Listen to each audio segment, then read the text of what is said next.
1850. The Qing Dynasty controls the most populous nation on earth. 430 million people live under imperial rule. The treasury holds centuries of accumulated silver. China manufactures 1/3 of the world's industrial output. And within 14 years, 20 million people will be dead, the government will be bankrupt, and foreign powers will carve up the country like a Thanksgiving turkey. This isn't moral judgment. This isn't political commentary. This is economics. And the numbers tell a story that contradicts everything we think we know about wealth and power. The Qing Dynasty didn't collapse because it was poor. It collapsed because of how it became rich and how that wealth destroyed the very mechanisms that made prosperity possible. I'm not a China scholar. I'm here to examine how a dynasty that ruled for 2.5 centuries, that presided over unprecedented population growth, that accumulated more silver than any government in human history, managed to bankrupt itself through the very commodity that made it wealthy. This is the story of how silver didn't save China. It strangled it. 1644. The Manchus crossed the Great Wall and established the Qing Dynasty. The population stands somewhere around 150 million people. The economy runs on a bimetallic system -silver for large transactions and international trade, copper cash for everyday purchases. It's worked for centuries. Then something unprecedented happens. For the next 200 years, silver floods into China at rates never seen before. Spanish silver from the Americas flows through Manila. Japanese silver pours in through coastal trade. By the mid-1700s, China has become the endpoint of a global silver circuit that stretches from the mines of Potosi to the markets of Guangzhou. The influx seems like an economic miracle. During the high Qing era from 1683 to 1795, the economy booms. The population explodes from roughly 150 million to over 300 million. Agriculture expands. Commerce flourishes. Cities grow. Bronze coin production increases tenfold compared to the late 17th century. Between 1740 and 1785, Chinese mints produced bronze coins equivalent to 125 tons of silver annually, while silver imports averaged 50 tons per year. But here's what nobody noticed at the time. The system only worked because bronze coin and silver maintained a stable relationship. When that relationship broke, everything broke. The numbers strain belief. China's population under the Qing grows faster than almost any pre-modern society in history. 150 million in the late 17th century, 430 million by 1851, nearly tripling in less than 2 centuries.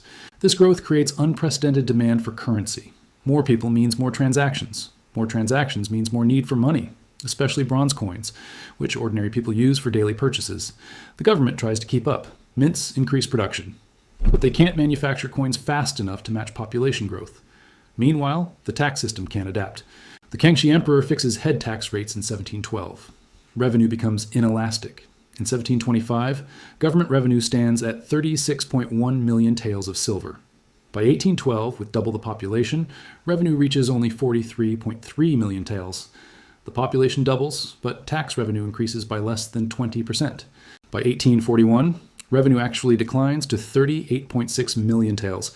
The government rules over 400 million people, but collects less money than it did when it ruled 200 million. The math doesn't work, and everybody knows it. For centuries, silver flows into China. Europeans want tea, silk, and porcelain. China wants silver. The trade surplus builds Chinese reserves and strengthens the economy. Then opium changes the equation. British merchants need Chinese goods, but China doesn't want British products. So the British sell Indian opium. Recreational opium smoking becomes widespread. Addiction spreads through every level of society. And suddenly, silver starts flowing out. The numbers tell the story. Before 1828, Spanish silver coins flow into China in payment for exports. After 1830, the flow reverses.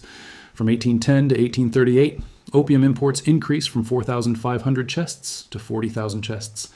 Silver outflow accelerates. In the early 1820s, roughly 2 million ounces of silver leave China annually to pay for opium. By the early 1830s, outflow reaches 9 million ounces per year. By fiscal year 1835 to 1836, China exports 4.5 million silver dollars. The reversal is complete. For the first time in centuries, more silver leaves China than enters, and the bimetallic monetary system begins to collapse. Here's where it gets brutal. When silver becomes scarce, its price relative to copper increases. This seems technical. It's not. It's catastrophic for ordinary Chinese people. Peasants use copper cash for daily transactions, but they pay taxes in silver. When silver becomes more expensive relative to copper, peasants need more copper coins to buy the silver needed to pay their taxes. In effect, their tax burden increases, even though the nominal tax rate stays the same. The numbers are devastating. During the Daoguang Emperor's reign from 1820 to 1850, Agricultural prices in Hebei fall by 40% from 1820 to 1850 before recovering by 1844. Handicraft goods fall by 30%. Wages fall by over 40%. In Beijing, wages fall by 25% from 1823 to 1838, measured in silver terms. This deflation depresses the entire economy. People can't afford goods, merchants can't sell products, workers earn less. The rural economy, where most people live, suffers catastrophically. The copper coin shortage becomes so severe that people hoard coins, driving them further out of circulation. The government tries to maintain the official exchange rate between copper and silver. This makes copper coins undervalued. Nobody wants to spend them. The shortage worsens. Rural areas that depend on copper cash for daily commerce face economic paralysis. 1850. Economic depression grips China. Silver outflows accelerate. Deflation crushes the countryside. The government can't collect enough revenue. Corruption spreads. Natural disasters strike. And Hong Xiuquan has a vision. Hong fails the civil service examinations 3 times. In his delirium, he believes he's the younger brother of Jesus Christ, sent to establish the heavenly kingdom of great peace. His message resonates with millions of impoverished peasants facing economic devastation. Share property in common, redistribute land, end Confucian hierarchy, overthrow the foreign Manchu rulers. The Taiping Rebellion explodes across 17 provinces. At its peak, the Taiping Heavenly Kingdom controls territory housing 30 million people. The rebels capture Nanjing in March 1853 and hold it for 11 years. Their armies number over 1 million disciplined, fanatical soldiers. The death toll defies comprehension. Estimates range from 20 million to 30 million people. 5 to 10% of China's entire population dies. Most deaths come from famine, disease, and brutal combat. Some regions lose 97% of their population. The war ravages the most productive agricultural regions, destroys cities, decimates the labor force, devastates the economy. The Qing eventually suppresses the rebellion in 1864, but the victory costs everything. The government spends millions of taels it doesn't have, empowers regional armies outside central control, decentralizes power, weakens imperial authority, and never recovers financially. While fighting the Taiping Rebellion, the Qing faces another crisis. The British want to legalize the opium trade. The Chinese government refuses. In 1839, Commissioner Lin Zexu destroys 20,000 chests of opium 1,300 tons in Guangzhou. The British respond with military force. The First Opium War lasts from 1839 to 1842. British warships demolish the outdated Chinese navy. The Treaty of Nanjing forces China to pay $21 million in reparations, cede Hong Kong to Britain, and open 5 treaty ports to foreign trade.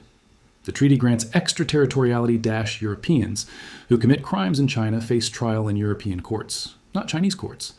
Chinese sovereignty collapses. The Second Opium War from 1856 to 1860 proves even more humiliating. Britain and France invade, capture Beijing, loot and burn the old summer palace.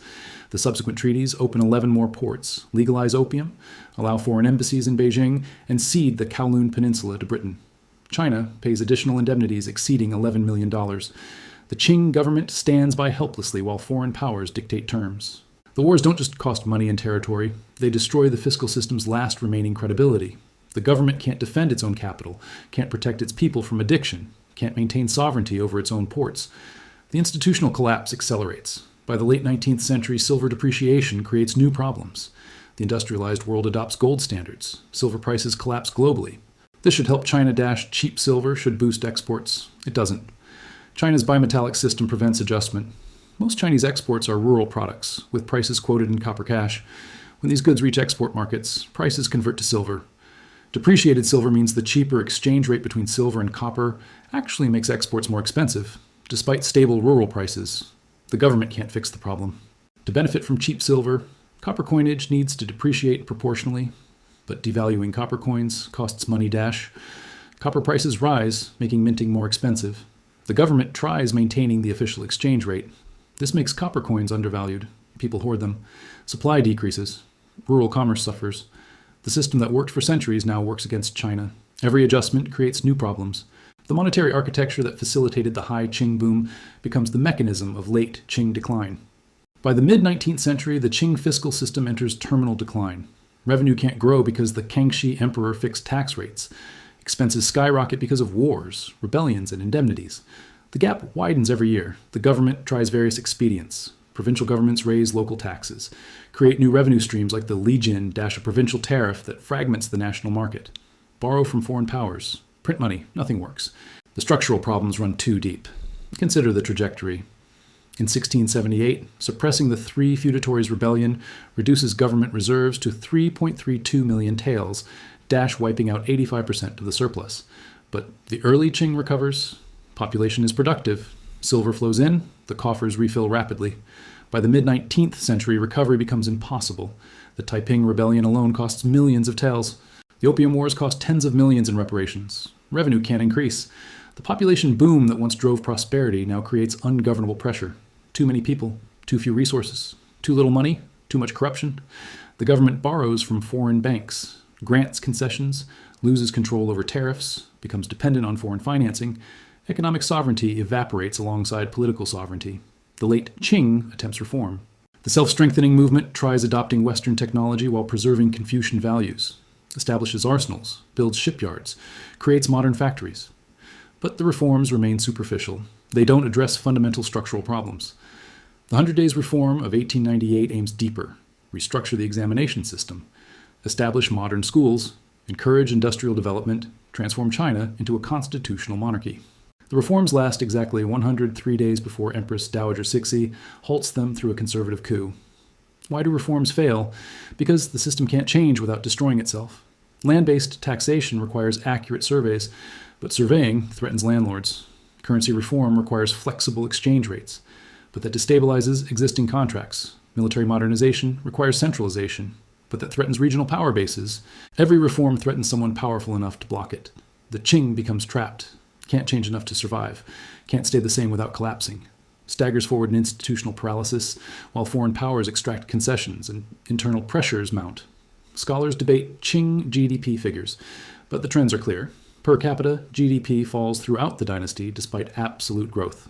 One estimate suggests China's per capita GDP in 1812 equals 28% of England's.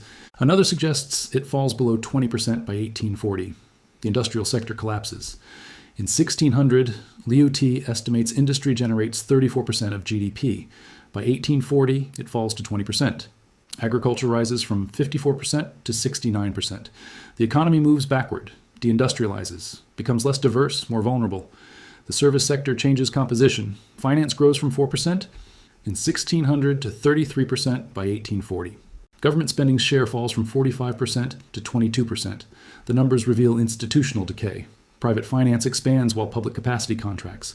Compare this trajectory to Europe's. While China de-industrializes, Europe industrializes. While Chinese per capita income falls, European income rises. While Chinese government capacity weakens, European states strengthen. The gap widens every decade. 1911. The Xinhai Revolution overthrows the Qing Dynasty. The last emperor, 6-year-old Puyi, abdicates in February 1912. 268 years of Manchu rule end. The imperial system that governed China for over 2,000 years collapses. What killed the dynasty? Not foreign invasion, not peasant rebellion, not natural disasters.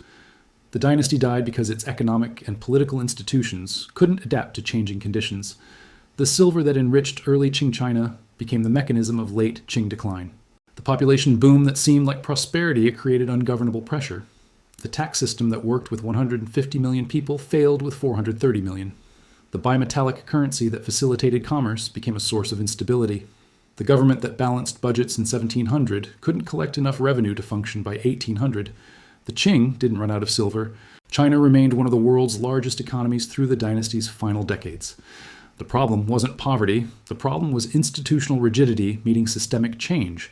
The true lesson isn't about silver or opium or rebellions.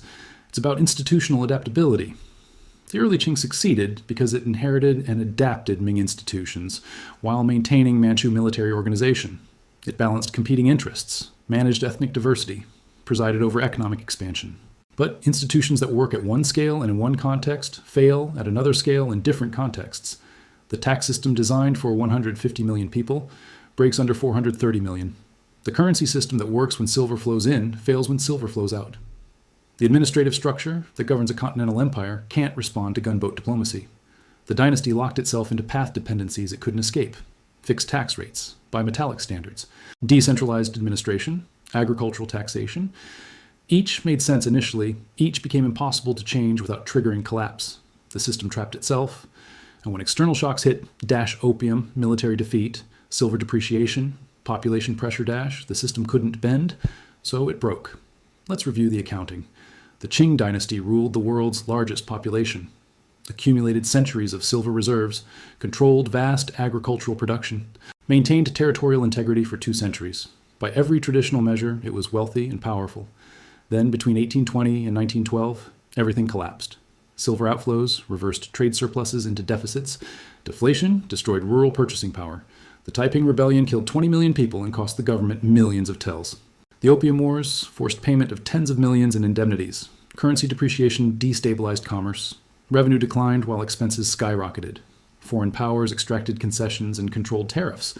The dynasty that once represented 35% of global industrial output entered the 20th century weakened, impoverished, and dependent on foreign financing. Not because China lacked resources, because its institutions couldn't adapt to use them. This wasn't inevitable. The Meiji Restoration shows how Asian states could modernize successfully. But Japan reformed before crisis struck. China tried reforming during crisis. The difference proved fatal. The gold didn't destroy the dynasty. The dynasty's inability to manage the gold destroyed the dynasty. And that distinction matters, because it reveals that economic power isn't about accumulating wealth. It's about building institutions flexible enough to deploy that wealth effectively when circumstances change. The Qing dynasty learned this lesson too late, and 20 million people paid the price.